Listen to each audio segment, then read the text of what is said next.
अस्सलाम वालेकुम everyone, welcome to my YouTube channel. और इस वीडियो में आज हम बात करेंगे ENG 525 फाइनल ईयर का प्रोजेक्ट है BS इंग्लिश का। और इसकी जो असाइनमेंट नंबर 1 है वो आ चुकी है और इसके टोटल 30 नंबर है। ठीक है, लेकिन अभी तक बहुत सारे स्टूडेंट्स हैं, उनको नहीं पता कि आप लोगों ने इसमें करना क्या है। तो वीडियो का कोई भी पार्ट आपने स्किप नहीं करना, क्योंकि वीडियो के अंदर मैं मुकम्मल आपको इसको ओवरव्यू देने वाला हूँ। और इस वीडियो को देखने के बाद आपके जहन में जो क्वेश्चंस होंगे वो इंशाल्लाह ताला तमाम के तमाम क्लियर आउट हो जाएंगे। ठीक है, तो सबसे पहले आपने क्या करना है कि आपने अपनी क्वेश्चन फाइल यहाँ से डाउनलोड कर लेनी है, जैसे आप बाकी असाइनमेंट्स की करते हैं। ठीक है, वो आपने कर लिया। उसकी तरफ बढ़ने से पहले मैं आपको कुछ स्टेप्स दिखाता हूँ और उन स्टेप्स के बाद मैं आपको आगे चल के हम आगे बात करते हैं। ठीक है, सबसे पहले आपका जो ENG 525 का प्रोजेक्ट होता है, इसका जो बिल्कुल पहला स्टेप होता है वो होता है कोर्स सिलेक्शन। मतलब कि कोर्स सिलेक्शन में आप इस बुक को सबसे पहले सिलेक्ट करते हैं। ठीक है, वो काम मैं उम्मीद करता हूँ कि आप तमाम लोगों ने कर लिया है। ठीक है, उसके बाद हम आगे चलते हैं। सेकंड स्टेप होता है कि आपने माइक्रोसॉफ्ट टीम्स का जो अकाउंट होता है वो आपने क्रिएट करना होता है। अब कई ऐसे स्टूडेंट्स हैं जिनका अभी तक अकाउंट नहीं बना होगा। ठीक है, और उसके बाद अकाउंट आप लोगों ने अगर बना लिया है तो उसके बाद आपने अगले स्टेप पे जाना है, क्योंकि वो जो स्टेप है उसका ताल्लुक आपके अकाउंट के साथ है। अब अकाउंट का आपको मैं बता देता हूँ। तो अगर आप मतलब कि मोबाइल पे यूज़ करते हैं तो आपको प्ले स्टोर पे एप्लीकेशन होती है माइक्रोसॉफ्ट टीम्स के नाम से। ठीक है, माइक्रोसॉफ्ट टीम्स के नाम से एक एप्लीकेशन होती है, वो आपने उसमें डाउनलोड मोबाइल में आपने इंस्टॉल कर लेनी है। ठीक है, मैं यहाँ पे लिख रहा हूँ माइक्रोसॉफ्ट टीम्स। ठीक है, ये जब आप सर्च करेंगे ना प्ले स्टोर पे तो उधर आपको इस तरह की एप्लीकेशन ईजिली मिल जाएगी। ठीक है, उसको आपने डाउनलोड करना है और उसको डाउनलोड करने के बाद इंस्टॉल करना है। ठीक है, जब अब वो आपके पास इंस्टॉल हो जाती है तो देन आपने मतलब कि वहाँ पे अपना एक अकाउंट बनाना है। अगर आपके पास लैपटॉप है या कंप्यूटर पे आप यूज़ कर रहे हैं या अकाउंट आपने क्रिएट करना है, तो उसके लिए आप सिंपली गूगल पे जाएंगे और गूगल पे जाने के बाद आपने इसका अकाउंट क्रिएट कर लेना है। इसका अकाउंट क्रिएट करना बहुत ज़रूरी है, आपका सेकंड स्टेप है कोर्स सिलेक्शन के बाद। अगर आप अकाउंट क्रिएट नहीं करेंगे आप आगे नहीं चल सकते हैं। ठीक है, तो अकाउंट क्रिएट करना बहुत इंपॉर्टेंट स्टेप है। बाकी कई ऐसे स्टूडेंट्स होते हैं जो इस चीज़ को सीरियस नहीं लेते हैं कि अकाउंट हम खैर है बना लेंगे बाद में। भाई बाद में नहीं बनाना, इसको आपने पहले बनाना है, ये बनेगा तो बाकी स्टेप्स आपके इसके बाद आते हैं। ठीक है, तो अगर आपको अकाउंट की समझ नहीं आती तो आप लोगों ने मुझे बताना है, मैं ट्राई करूँगा कि और अलग वीडियो बना दूँगा इस पर। और अगर आप यूट्यूब पे जाके रैंडमली सर्च करते हैं तो वहाँ से आप इजीली माइक्रोसॉफ्ट टीम्स का अकाउंट क्रिएट करने का प्रोसेस आप लोग देख सकते हैं। ठीक है, ये एक अलग टॉपिक है। अच्छा, ये मैं सपोज करता हूँ कि आपने ये काम भी कर लिया है। ठीक है, उसके बाद ठीक है अकाउंट क्रिएशन भी आपकी हो गई है। उसके बाद अगला स्टेप होता है कि आपने अपने जो आपका सुपरवाइज़र होता है उससे आपने कांटेक्ट करना होता है।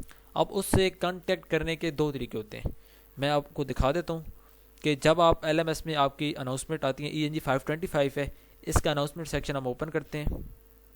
तो इसके अनाउंसमेंट में आप देखें सबसे पहले आपको एक वेलकम नोट आया होगा। ठीक है, वेलकम नोट के अंदर आप देखें तो यहाँ पे आपका जो सेक्शन इंचार्ज है, ठीक है, ये आपके सुपरवाइज़र नहीं है। बहुत सारे स्टूडेंट्स इस बात में कंफ्यूज हैं कि ये हमारे सेक्शन जो हमारे सुपरवाइज़र है वो यही है। इनको आपने ऐड नहीं करना। अगर आपका अकाउंट बन भी गया ना तो इनको आपने ऐड नहीं करना। ये आप तमाम स्टूडेंट्स के सेक्शन इंचार्ज हैं जो इस दफ़ा ENG 525 जितने भी मतलब के सुपरवाइज़र हैं वो इनके अंडर है, मोहम्मद वासिफ के अंडर। ठीक है, तो ये आपके सुपरवाइज़र नहीं है। सेकंड अनाउंसमेंट आप देखें जो कि 29 अक्टूबर को यहाँ पे आई हुई है, तो इसमें देखें तो सुपरवाइज़र डिटेल के नाम से अनाउंसमेंट है। इसके अंदर आप देखें तो यहाँ पे आपको अपने सुपरवाइज़र का जो भी आपके होंगे उनकी सबसे पहले ईमेल शो होगी। अगर उनकी ईमेल नहीं है वो डायरेक्ट आपको अपनी जो उनकी आईडी है, ठीक है, माइक्रोसॉफ्ट टीम्स की अपनी आईडी वो यहाँ पे आपको देंगे, जैसे कि आपको यहाँ पे नज़र आ रही है। इस आईडी को सिंपली आपने जो अकाउंट बनाया होगा वहाँ पे जाके एप्लीकेशन के अंदर अगर प्ले स्टोर से आपने किया तो उसकी सर्च बार में जाके आप इसको सर्च करेंगे एज़ इट इज़, बिल्कुल इसी तरह जिस तरह ये लिखी हुई है। इसमें कैपिटल लेटर्स और स्मॉल लेटर्स का आपने लाजमी ध्यान रखना है, डॉट उसके बाद डैश का, सबसे ये तमाम चीज़ें एज़ इट इज़ आपने करनी है। ये ठीक है, आपने सर्च कर लेना। जब आप सर्च करेंगे तो आपके पास जो भी आपके सुपरवाइज़र होंगे या होंगी तो उनका जो इनबॉक्स है वो आपके सामने ओपन होगा और उनको आपने डायरेक्टली एक मैसेज ड्रॉप करना होता है कि मैं जी आपके अंडर काम करूँगा 525 में, तो मुझे आप अपने ग्रुप में ऐड कर लें। ठीक है, वो आपको अपने ग्रुप में ऐड कर देते हैं। और अगर ये काम नहीं करना, अगर आपके सुपरवाइज़र ने डायरेक्ट आपको एक लिंक दिए हुए तो ये लिंक होता है HTTPS से आपका लिंक स्टार्ट होता है और ये यहाँ तक जाता है। ठीक है, इसको आपने सिंपली सिलेक्ट करना है और जब आप मोबाइल पे कर रहे होते हैं ना तो उसको आप जैसे ही सिलेक्ट करते हैं फ़ौरन ये आपके सामने ओपन का ऑप्शन देता है। ठीक है, ओपन आप इसको माइक्रोसॉफ्ट टीम्स में कर लेंगे या गूगल क्रोम पे जहाँ पे कर लेंगे, ये आपके लिए मतलब कि ये डायरेक्ट आपको उनके इनबॉक्स में ले जाएगा या उसके ग्रुप में ले सुपरवाइज़र के ग्रुप के अंदर ले जाएगा, वहाँ पे जाके आप डायरेक्टली ऐड हो जाएंगे बस। अब बाकी चीज़ें जो होंगी वो वहाँ पे होंगी, ठीक है। तो ये जो स्टेप होता है सुपरवाइज़र से कांटेक्ट करने का, ये बड़ा इंपॉर्टेंट स्टेप होता है, क्योंकि इनसे आप कांटेक्ट करेंगे तो आप आगे चलेंगे। तो अगर आपको इस तरह की अनाउंसमेंट आ चुकी है और आपके सुपरवाइज़र की डिटेल्स आ चुकी हैं, तो एज़ सून एज़ पॉसिबल अपना माइक्रोसॉफ्ट टीम्स का अकाउंट क्रिएट करें। अकाउंट क्रिएट करने के बाद इनसे कांटेक्ट करें, और तरीक़ाकार मैंने आपको बिल्कुल बता दिया, इस तरीके को फॉलो करके इनसे कांटेक्ट करें और इनका जो ग्रुप है उसके अंदर आप लोग ऐड हो जाएं, अगर अभी तक आपने कांटेक्ट नहीं किया या अभी तक अगर आपने माइक्रोसॉफ्ट टीम्स का अकाउंट क्रिएट नहीं किया तो। ठीक हो गया। तो उसके बाद जी अगला स्टेप होता है, इसको भी हम टिक कर लेते हैं कि हमने ये काम भी कर लिया। उसके बाद अगला स्टेप होता है कि अटेंड फर्स्ट सेशन ऑप्शनल, ठीक है। इसका मतलब है कि जब आप उनके ग्रुप में ऐड हो जाते हैं ना, तो उसके बाद उनके ग्रुप के अंदर एक सेशन होता है जो कि आपके अपने सुपरवाइज़र लेते हैं, ठीक है। एक ऐसा सेशन, एक इंट्रोडक्टरी सेक्शन, एक तारुफ वाला सेक्शन, जिसके अंदर आपके सुपरवाइज़र आपको पूरे प्रोजेक्ट का एक रोड मैप देते हैं कि कैसे ये सब स्टार्ट होगा, इसमें असाइनमेंट्स कितनी आएंगी, पेयर्स बनेंगे, कौन लोग, मतलब कि वो सारे प्रोसेस जो होता है ना पेयर्स का, टॉपिक्स का, अगर आप अलग काम कर सकते हैं या नहीं कर सकते हैं, पेयर्स में काम करने हैं, ठीक है, पेयर्स किसके साथ बनेगा, वो तमाम चीज़ें जो रूल्स रेगुलेशंस, वो तमाम चीज़ें सुपरवाइज़र आपके साथ इस सेशन में डिस्कस करते हैं। तो आई स्ट्रांगली रेकमेंड यू कि इस सेशन को आप लोग लाजमी अटेंड करें, क्योंकि इसको जब आप लेते हैं तो उसके बाद आपको एक अपने प्रोजेक्ट का ओवरव्यू मिलता है, ठीक है। तमाम बेसिक जो होती हैं वो सेम होती हैं, लेकिन सुपरवाइज़र टू सुपरवाइज़र चीज़ें वेरी करी होती हैं, ठीक है। तो उसमें चेंजेस हो सकती हैं, तो इसलिए सेशन आप लोग लाजमी लें। अगर आप सेशन नहीं देते हैं तो अपने उसके ग्रुप के अंदर आप लोग अपने फेलो से बात करें और उनसे आप सेशन की रिकॉर्डिंग ले लें, ठीक है, अगर आपका सेशन ऑलरेडी हो चुका है। क्योंकि 29 अक्टूबर को कुछ सुपरवाइज़र ने सेशन रखे, तो वो तो अब हो गए। अगर आपका भी 29 को होना था तो आपका हो गया होगा, तो अब आप वहाँ पे जो ग्रुप है उसके अंदर आप उनसे रिकॉर्डिंग ले सकते हैं। उसके बाद मैं सपोज करता हूँ कि आपने सेशन भी लाजमी लेना है और आपने ले लिया। उसके बाद जी अगला स्टेप होता है finalize the topic, most important step आपका प्रोजेक्ट का, कि आपने अपना टॉपिक फाइनल करना होता है, ठीक है। अब यहाँ पे आके बहुत सारे स्टूडेंट्स को लगता है कि जब आप ये पहले 4 काम कर लेते हैं, ये वाले 4, तो आपका असाइनमेंट स्टार्ट हो गई है। लेकिन आपकी एक्चुअल जो असाइनमेंट स्टार्ट होती है वो अगले स्टेप की बात होती है। अगले स्टेप होता है अपने टॉपिक को फाइनल करना। टॉपिक को फाइनल करने का मतलब होता है कि जिस प्रोजेक्ट पे आप काम करेंगे ना, वो टॉपिक क्या होगा, क्योंकि आपने एक प्रोजेक्ट बनाना है। अब उस प्रोजेक्ट का कोई टॉपिक तो होता है ना, मतलब कि आपको कोई काम आपने करना है, तो आपने क्या काम करना है, वो जो क्या का आंसर है ना, तो उसको हम कहते हैं कि आपने अपने प्रोजेक्ट के लिए टॉपिक को फाइनल करना है कि आप किस चीज़ पे काम करेंगे। तो टॉपिक का जो फाइनल करने का प्रोसेस होता है वो ये होता है कि बाज़ सुपरवाइज़र ऐसे होते हैं कि वो आपको एक लिस्ट प्रोवाइड करते हैं, ठीक है। उस लिस्ट के अंदर डिफरेंट किस्म के टॉपिक्स होते हैं और आपको कहते हैं कि जी आप इस लिस्ट के अंदर से अपनी मर्ज़ी का कोई भी टॉपिक उठा लें। तो जो स्टूडेंट्स टॉपिक को उठा लेते हैं, चाहे आप अलग काम कर रहे हैं, चाहे आप पेयर के अंदर काम कर रहे हैं, तो वहाँ से टॉपिक आपका आप अपनी मर्ज़ी से कोई भी उठा सकते हैं। अगर वो आपको मतलब कि वहाँ पे लिस्ट नहीं देते हैं, ठीक है, और आपको कहते हैं कि आप अपनी मर्ज़ी का कोई टॉपिक करें, बट ऐसा बहुत कम होता है। यही होता है आमतौर पर कि वो आपको लिस्ट देते हैं और उस लिस्ट के अंदर से आपने अपना टॉपिक फाइनल करना होता है। या फिर ये होता है कि सुपरवाइज़र आपको अपनी मर्ज़ी से कोई टॉपिक दे देते हैं। अगर आप पेयर में काम कर रहे हैं या आप इंडिविजुअल काम कर रहे हैं, तो आपको सुपरवाइज़र की मर्ज़ी से कोई ना कोई टॉपिक मिल जाता है। ये चीज़ डिपेंड करती है कि आपके सुपरवाइज़र किस टाइप के हैं, ठीक है। क्या वो आपको खुद टॉपिक दे रहे हैं या वो आपको कोई लिस्ट दे रहे हैं। अगर वो आपको लिस्ट देते हैं तो उसके अंदर से टॉपिक आपने खुद फाइनल करना होता है। जब तक आपका टॉपिक फाइनल नहीं होता, आप लोग असाइनमेंट 1 पे काम स्टार्ट नहीं कर सकते हैं, ठीक है। तो बाकी जितने भी स्टेप्स हैं वो ठीक हैं, आपने कर लिए हैं, लेकिन अभी आपके असाइनमेंट 1 भी आ चुकी है। बट अगर अभी तक आपका जो टॉपिक है वो आपका फाइनल नहीं हुआ है ना, तो आप इस असाइनमेंट पे काम नहीं कर सकते हैं। ये बिल्कुल सिंपल सी बात है, ठीक है। तो आप सबसे पहले अपना टॉपिक फाइनल करें। अभी मैं आपको असाइनमेंट 1 का ओवरव्यू देता हूँ, उसमें आपको कुछ चीज़ों की समझ आएगी कि टॉपिक आपने कैसे करना होता है, ठीक है। लेकिन मेन चीज़ है कि टॉपिक फाइनल किए बगैर आप लोग असाइनमेंट 1 पे काम स्टार्ट नहीं कर सकते हैं। टॉपिक फाइनल करेंगे तो ही असाइनमेंट 1 पे अपना काम आप स्टार्ट करेंगे, ठीक हो गया। तो ये था आपके प्रोजेक्ट का एक बेसिक ओवरव्यू। अब हम चलते हैं असाइनमेंट 1 पे, जो कि मैंने मतलब कि डाउनलोड की है। तो इसमें आप देखें तो सबसे पहले जो आपको कहा गया कि सबसे पहले इसमें आपने कुछ हेडिंग्स, मतलब कि टोटल आपकी ना यहाँ पे 4, 5 और ठीक है, तकरीबन आपकी 5 हेडिंग्स ना इसके अंदर होती हैं, ठीक है। 7 हेडिंग्स हैं, सॉरी, ठीक है, 7 आपकी टोटल यहाँ पे हेडिंग्स हैं। और इसके मैं भी आपको दिखाता हूँ। बिल्कुल पहली हेडिंग जो आपकी होगी ना प्रोजेक्ट की, ठीक है, असाइनमेंट नंबर 1 के अंदर, ये पहले स्टार्ट में आप जो भी लिखते हैं वो मर्जी है, लेकिन आपकी असाइनमेंट एक्चुअली स्टार्ट होती है यहाँ से। आपको प्रोजेक्ट जो होते हैं वो यहाँ से स्टार्ट होते हैं। तो यहाँ पे बिल्कुल पहली हेडिंग देखिए टाइटल की है। अब पहले वो टाइटल का मतलब है कि टॉपिक, कि आपका टॉपिक मतलब कि जो होगा वो आपकी पहली हेडिंग, यहाँ पे आप अपना टॉपिक लिखेंगे। अब टॉपिक आपका 4 चीज़ों से मिलकर बनता है। यहाँ से आपने मेरी बात को गौर से समझना है, उसके बाद आपको टॉपिक की समझ आएगी कि टॉपिक के पीछे क्या साइंस होती है। तो सबसे पहले जो आपका जो टॉपिक होता है वो 4 जो मतलब के पार्ट्स हैं उससे मिलकर बनते हैं। उसमें एक्शन या फिनोमेना, फिर वेरिएबल, सब्जेक्ट्स और पॉपुलेशन। और आपको बताया गया कि आपकी जो मैक्सिमम लिमिट है टॉपिक की वो 20 वर्ड्स की होनी चाहिए, इससे ज़्यादा लंबा ना हो। अब सबसे पहले इसका पहला पार्ट होता है एक्शन या फिनोमेना, मतलब कि आप क्या चीज़ स्टडी कर रहे हैं। ठीक है, आपका टॉपिक का पहला पार्ट कि आप क्या स्टडी करना चाह रहे हैं, आप क्या चीज़ देखना चाह रहे हैं। उसमें किस चीज़ के इफ़ेक्ट आ सकते हैं, उसमें रोल आ सकता है, उसमें इम्पैक्ट आ सकता है, मतलब कि असरात, किरदार, तज्जिया या फिर स्टाइलिस्टिक स्टडी। ठीक है, किसी चीज़ के असरात, किसी चीज़ का किरदार, किसी चीज़ का तज्जिया हो गया, और भी काफ़ी सारी चीज़ें होती हैं, मतलब कि आप उसमें करना क्या चाह रहे हैं। तो ये तो हो गया आपका एक्शन या फिनोमेना कि आप क्या करना चाह रहे हैं। अब उसके बाद सेकंड होता है वेरिएबल। तो वेरिएबल में ये होता है कि आपने ये कह दिया कि ठीक है जी मैं इस असरात चेक करना चाह रहा हूँ। अब आपने बताना है आप किस चीज़ के असरात चेक करना चाह रहे हैं। आपने कहा कि मैं इम्पैक्ट मतलब कि देखना चाहता हूँ, तो यहाँ से फॉर एग्जांपल कि हम चूज़ करते हैं कि हम जी इम्पैक्ट देखना चाहते हैं। अब इम्पैक्ट आप किस चीज़ का देखना चाहते हैं, इम्पैक्ट ऑफ, आगे ये डॉटेड का ही मतलब है कि इम्पैक्ट ऑफ किस चीज़ का इम्पैक्ट। वो ग्रामर एरर्स को हो सकता है, वो थीम्स को हो सकता है, वो टीचिंग अप्रोचेस को हो सकता है, लर्नर मोटिवेशन को हो सकते हैं। ठीक हो गया। तो इसमें आप या अगर आप रोल देखना चाह रहे हैं, रोल ऑफ, फिर आप देखना चाहते हैं लर्नर मोटिवेशन या role of teaching approaches, role of teaching approaches. ठीक है, उसके बाद तीसरी चीज़ कि ठीक है आपने ये फाइनल कर लिया कि हम रोल देखना चाह रहे हैं टीचिंग अप्रोचेस का। तो उसके बाद अब मतलब कि कहाँ पे आप देखना चाह रहे हैं, आपकी जो पॉपुलेशन है वो क्या है। ठीक है, सब्जेक्ट मतलब कि क्या है कि ESL के स्टूडेंट्स हैं, इंग्लिश टीचर्स हैं, कौन है वो, कौन लोग हैं कि जिनको आप देखेंगे।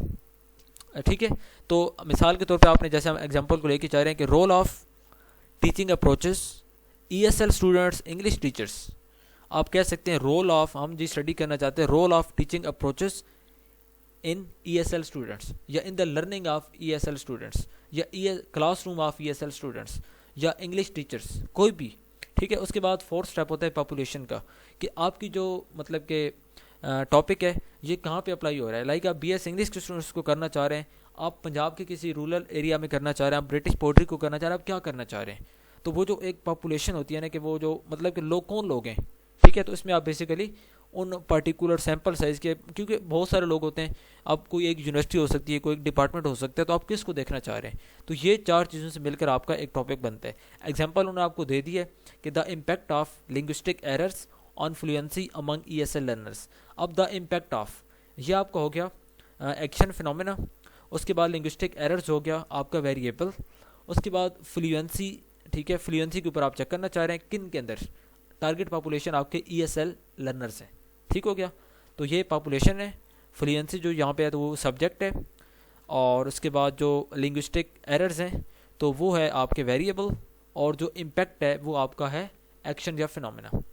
ठीक हो गया, तो इसको आप इस तरह करके लिख सकते हैं। इसके साथ मैं लिख देता हूँ ताकि आपको समझ आ जाए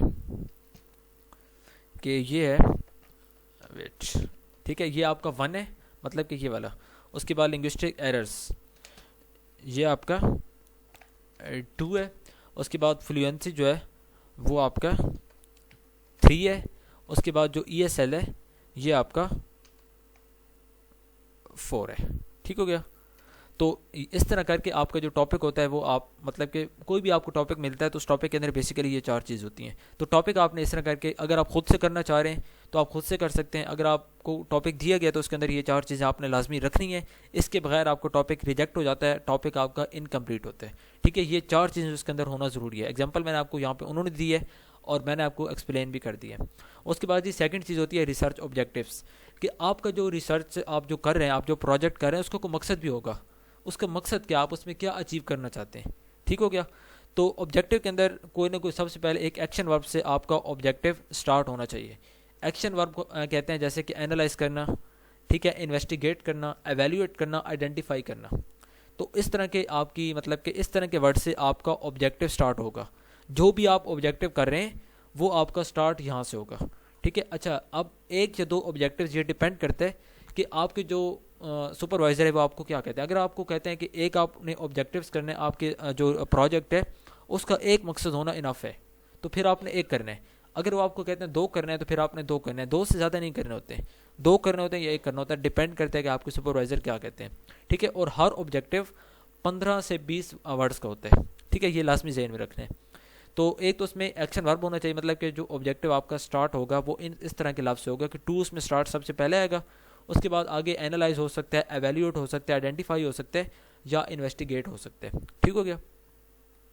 उसके बाद अगला जो होगा वो आएगा, क्लियरली आपने बताना है कि फोकस या एस्पेक्ट, ठीक है, और टारगेट पॉपुलेशन, कि आपका जो मतलब कि ठीक है आप एनालाइज कर, किस चीज़ को आप एनालाइज कर रहे हैं, आपका फोकस क्या है, किस एस्पेक्ट में आप बात कर रहे हैं कि हम एनालाइज करेंगे, किस चीज़ को आप करेंगे, उस चीज़ का जिक्र करना बहुत ज़रूरी है। और उसके बाद आप किन को करेंगे, आपकी टारगेट पॉपुलेशन क्या होगी वो आपने बताना है। तो ऑब्जेक्टिव ऑफ द स्टडी, ठीक है, एक्शन वर्ब होता है, उसके बाद ऑब्जेक्ट मतलब कि क्लियर, ठीक है, उसके बाद एस्पेक्ट्स वेरिएबल, तो उसमें मतलब उसके बाद टारगेट पॉपुलेशन। तो ये चार चीज़ों से मिलकर आपका एक ऑब्जेक्टिव्स जो होते हैं वो बनते हैं। मिसाल के तौर पे टू इन्वेस्टिगेट, ये हो गया आपका सबसे पहले एक्शन वर्ब। उसके बाद अब आप किस चीज़ का मतलब कि जो मेन आपका ना यानी कि ऑब्जेक्ट है वो क्या, आपका मकसद क्या है, वो मकसद आपका ये हो सकता है कि आप ये इम्पैक्ट देखना चाह रहे हैं लिंग्विस्टिक एरर्स का, ठीक है, लिंग्विस्टिक एरर्स का आप इम्पैक्ट देखना चाहते हैं। तो ये आपका मेन जो मकसद होता है ना, मेन मकसद। इन्वेस्टिगेट तो आपने करना है लेकिन किसको करना है, वो आपका ऑब्जेक्ट ये होता है, ठीक है। और जो है ना फ्लुएंसी, तो ये आपका एस्पेक्ट या वेरिएबल है, ठीक है, क्या आप मतलब कि क्या देखना चाहते हैं। उसके बाद ESL जो है तो ये आपकी टारगेट पॉपुलेशन है या कॉन्टेक्स्ट कहते हैं। तो इस तरह का आपको एक ऑब्जेक्टिव बनेगा, टू से स्टार्ट होगा, उसके अंदर ये चार चीज़ें होंगी, एक्शन वर्ब, टू, उसके बाद ऑब्जेक्टिव ऑफ द स्टडी, उसके बाद एस्पेक्ट वेरिएबल, टारगेट पॉपुलेशन, ये चार चीज़ें आपके ऑब्जेक्टिव में होना ज़रूरी है। तो जो भी आप अपने प्रोजेक्ट पे काम कर रहे हैं, आपका ऑब्जेक्टिव एक से दो होगा और वो टू से स्टार्ट होगा, ये लाजमी आपने ज़हन में रखना है। अगर आपका ऑब्जेक्टिव टू से स्टार्ट नहीं होता वो आपका रिजेक्ट होगा, गलत होगा। और मैं आपको बता रहा हूँ कि जो आपके रिसर्च के ऑब्जेक्टिव्स होते हैं ये बहुत इंपॉर्टेंट होते हैं और इसके ही आपको मतलब कि यहाँ से आपके नंबर आपको मिलते हैं। अगर आपका ये गलत हो जाए ना या इसके अंदर कोई मसला आ जाए तो बाकी आप जो भी कर रहे हैं वो थोड़ा सा सेकेंडरी हो जाता है। तो मेन चीज़ आपके ये बड़ा इंपॉर्टेंट स्टेप होता है। उसके बाद रिसर्च क्वेश्चंस होते हैं। अब रिसर्च क्वेश्चंस और ऑब्जेक्टिव बेसिकली सेम ही होते हैं, तकरीबन इसमें आप कह दें कि ये सेम होते हैं, ठीक है। इसमें एक तो ये वही बात कि एक करना है दो करना है, डिपेंड करता है सुपरवाइज़र आपके क्या कहते हैं। उसके बाद एक क्वेश्चन आपका वही मतलब कि 15 से 20 वर्ड्स को, इसमें भी वही इंडिपेंडेंट वेरिएबल और डिपेंडेंट वेरिएबल। लाइक सबसे पहले आप स्टार्ट करेंगे इस तरह के वर्ड से कि आपका जो मतलब कि जो ऑब्जेक्टिव क्वेश्चन स्टार्ट होगा रिसर्च क्वेश्चन वो इस तरह के लफ्ज़ों से स्टार्ट होगा। उसके बाद आगे आप इंडिपेंडेंट वेरिएबल को देखेंगे, ठीक है। इंडिपेंडेंट वेरिएबल कहते हैं कि दूसरे के ऊपर डिपेंड नहीं कर रहा होता। एग्जांपल को हम डायरेक्ट देखते हैं कि what is the impact of. अब जो व्हाट है ना ये यहाँ पे हमारा क्वेश्चन वर्ड है, ठीक है। उसके बाद the impact of syntactic errors. अब जो है द सिंटैक्टिक एरर्स जो है ना तो ये हमारा यहाँ पे है ये, ठीक है, ये हमारा है इंडिपेंडेंट वेरिएबल, ठीक है। उसके बाद अब जो कम्युनिकेटिव कॉम्पिटेंस है वो है हमारा डिपेंडेंट वेरिएबल, ठीक है। कम्युनिकेटिव कॉम्पिटेंस डिपेंड कर रहा है सिंटैक्टिक एरर्स के ऊपर, क्योंकि हमने क्या है कि what is the impact of syntactic errors on communicative competence, ठीक है। तो सिंटैक्टिक एरर्स जो हैं, इम्पैक्ट जो है सिंटैक्टिक एरर्स का ऑन कम्युनिकेटिव कॉम्पिटेंस, ठीक है। तो ये इस तरह का आपका क्वेश्चन हो सकता है, एक हो दो हो वो डिपेंड करता है, मैंने आपको पहले बताया। तो क्वेश्चन आपका हमेशा स्टार्ट होता है इस तरह के वर्ड से और आगे आपने ऑब्जेक्टिव जो आपने लिखते हैं उसी को आप जैसे कि ये था ना टू इन्वेस्टिगेट, तो इसका आप क्वेश्चन इस तरह का अगर आप इसी को कन्वर्ट करना चाहते हैं तो इसको आप इस तरह का मतलब कि कर सकते हैं। इसको आप ख़त्म करते हैं टू इन्वेस्टिगेट को और इसकी जगह आप लिखते हैं what is the impact of, ठीक है, what is the impact of. बस अब ये आपका ऑब्जेक्टिव था इससे पहले और अब आपका ये क्वेश्चन बन चुके हैं, ठीक हो गया। तो क्वेश्चन को ऑब्जेक्टिव को आप क्वेश्चन में कन्वर्ट कर सकते हैं, बड़ा सिंपल है, इस तरह का आप कर लेंगे तो क्वेश्चन आपका ऑब्जेक्टिव आपका क्वेश्चन में कन्वर्ट हो जाएगा। उसके बाद ये अगला स्टेप होता है लिटरेचर रिव्यू। ये बड़ा इंपॉर्टेंट होता है। इसमें आपने प्रीवियस जो भी आपके टॉपिक होते हैं ना उसके ऊपर ऑलरेडी मतलब कि उसके मिलते जुलते टॉपिक्स पे ऑलरेडी स्टडी हो चुकी होती है, ठीक है। कोई नई चीज़ नहीं होती आपके सामने। हाँ, अगर आपको कोई नया टॉपिक भी कर रहे हैं तो उस पर कहीं ना कहीं ऑलरेडी काम हो चुका होता है। तो इसमें आपने प्रीवियस स्टडी को मतलब कि देखना होता है, समराइज़ करना होता है। इसमें आपने कोई से 5 रेलिवेंट स्टडीज़ को देखना होता है और उनकी जो फाइंडिंग्स होती है ना, उनकी जो फाइंडिंग्स का मतलब है कि जो उनकी मेन चीज़ होती हैं, जो उनका रिजल्ट कहते हैं कि उन्होंने जो फाइंड किया होता है, वो आपने अपनी इस लिटरेचर रिव्यू के अंदर लिखना होता है। कोई सी 5 फाइंडिंग्स अपने टॉपिक के रेलिवेंट्स। अब जैसे कि हमारा ऊपर टॉपिक चल रहा है ESL के बारे में, तो ESL के बारे में कोई एक स्टडी थी जिसमें ये रहमान ये कहते हैं कि found that rural ESL learners face speaking challenges. तो ये उन्होंने एक मतलब कि एक चीज़ प्रीवियस स्टडी से हमें मिली है अपने ESL के टॉपिक के बारे में। उसके बाद रिसर्च गैप को आपने पहले आइडेंटिफाई करना होता है कि जो चीज़ आप ठीक है पहले जो रिसर्चेज हुई हैं उसके अंदर टॉपिक आपका एक आपको टॉपिक है, एक पहले जो टॉपिक है वो डिस्कस हो चुका है, तो उसमें क्या चीज़ है जो मिसिंग है, आपने उस मिसिंग चीज़ को कवर करना है। क्योंकि ये नहीं हो सकता कि जो चीज़ ऑलरेडी हो चुकी है आपने वही करना है, वो आपने नहीं करना। आपने थोड़ी सी समरी लिख के जो पहले आर्टिकल्स मतलब कि होते हैं अपने टॉपिक के रेलिवेंट, आपने कम से कम 5 फाइंड करने हैं, ठीक है। वो करके उसमें से आपने इस तरह की चीज़ें फाइंड करनी है जहाँ पे आपको किसी का नाम नज़र आता है। किसी के नाम का मतलब ये होता है साथ आपको ये नज़र आता है, ठीक है। इस तरह का लिखा होता है, इधर से आपको समझ आ जाती है कि ये किसी बंदे ने बात की और ये प्रीवियस स्टडी है, ठीक है। तो वो आप देखते हैं, उसको आप वहाँ से देखते हैं और उसकी बेस पे आप अपना जो लिटरेचर रिव्यू है उसको आप तैयार करते हैं। उसके बाद आप देखते हैं कि उसमें रिसर्च गैप है, क्या चीज़ मिसिंग है, ठीक है। अब ये तो हमने देखा है कि ठीक है रहमान कहते हैं कि जो रूरल ESL लर्नर्स हैं वो स्पीकिंग चैलेंजेस में मतलब कि उनको मसला होता है, वो चैलेंजेस फेस करते हैं। लेकिन इसके अंदर अब मतलब कि वो ये आप कह सकते हैं कि इसके ऊपर जो रिसर्च है वो बड़ी लिमिटेड है कि इम्प्रूविंग स्पीकिंग, ठीक है। वो वजह बता रहे हैं, वो ये कह रहे हैं कि जो ESL के लर्नर्स हैं बैकवर्ड एरियाज़ के, वो इंग्लिश बोलने में मतलब कि उनको मसला होता है स्पीकिंग के अंदर। तो अब इसमें रिसर्च गैप आपका ये हो सकता है कि आप कह सकते हैं कि जो लिमिटेड रिसर्च है वो मतलब कि उस चीज़ को स्पीकिंग को इम्प्रूव कैसे करना है, इस चीज़ के ऊपर अभी तक कोई ख़ास रिसर्च नहीं है। तो ये हमारा रिसर्च गैप हो सकता है कि हम इस चीज़ पे बात करेंगे कि ठीक है चैलेंजेस तो हैं इंग्लिश बोलने में, लेकिन उसको इम्प्रूव कैसे कर सकते हैं। तो ये होता है रिसर्च गैप। तो आप कह सकते हैं कि ये पहली रिसर्चेज में कवर नहीं हुआ, तो इसको हम करेंगे। उसके बाद पर्पज़ आपका लिटरेचर रिव्यू में पर्पज़ ये होता है कि आपका जो स्टडी आप कर रहे हैं ना उसको आपने पिछली स्टडी के साथ लिंक लाजमी करना होता है, ठीक है। और आपने अपनी स्टडी की इंपॉर्टेंस बतानी होती है, ठीक है। आप कुछ स्टडी कर रहे हैं उसको आपने पिछले के साथ लिंक करना है, लिंक करेंगे और उसके बाद आप बताएंगे कि आपकी स्टडी क्यों इंपॉर्टेंट है, इसकी वैल्यू क्या है। तो पिछले 5 के साथ आप उनकी 5 की समरी लिख के, ठीक है, आगे आपने बता दिया कि ये रिसर्च गैप था, उसको मैंने देखना है। अब आपने अपनी स्टडी को रिलेट करना है पिछली के साथ कि उनके अंदर क्या था, आपके अंदर क्या है, आपकी जो रिसर्च है इसमें क्या उसमें क्या था, ये देख के आपकी स्टडी के अंदर ऐसा क्या इंपॉर्टेंट चीज़ है कि जो आपकी स्टडी को उनसे अलग बना रही है। तो इस चीज़ को आपने देखना होता है, ठीक हो गया। उसके बाद लिटरेचर रिव्यू आपको बड़ा इंपॉर्टेंट फेज होता है। इसकी वर्ड लिमिट उन्होंने आपको बताई है कि कम से कम आपने 5 रेलिवेंट स्टडीज़ को मतलब कि समराइज़ करना है।